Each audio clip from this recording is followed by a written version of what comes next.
Hello! For today's video, gagawa tayo ng ice cream sandwich. Palagi nga itong dumadaan sa FYP ko kaya naisipan kong gumawa na rin. Sa unang flavor ay gagamit lang tayo ng hinog na mangga, dalawang all-purpose cream na chilled, kondensada, and imimixer lang natin siya hanggang mag-double ang consistency nito. Ilagay lang din tayo ng baking paper, saka natin ililayer ang ating graham cracker. Once na layer na, ilalagay naman natin yung mixture na ginawa natin kanina.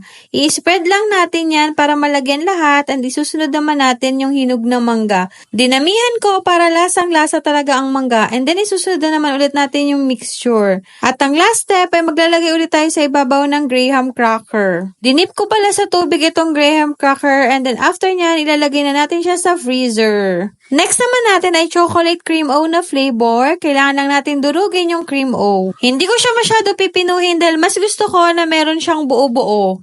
Once na nadurog na, ay ihalo lang natin siya sa mixture na ginawa natin kanina, yung all-purpose cream na may condensed milk.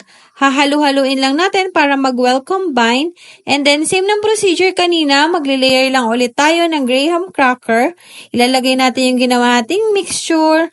And then, papatungan ulit natin siya ng graham cracker. Para ma-achieve ang masarap na ice cream sandwich, ay kailangan nyo lang siyang i-freezer overnight. Napakadali lang niyang i-prepare at sa 5 ingredients lang ay meron ka ng 2 flavor ng ice cream sandwich. Kung nagustuhan niyo ang ating video, baka naman po pwedeng pa-like and share. Maraming salamat sa panonood at see you sa ating next video.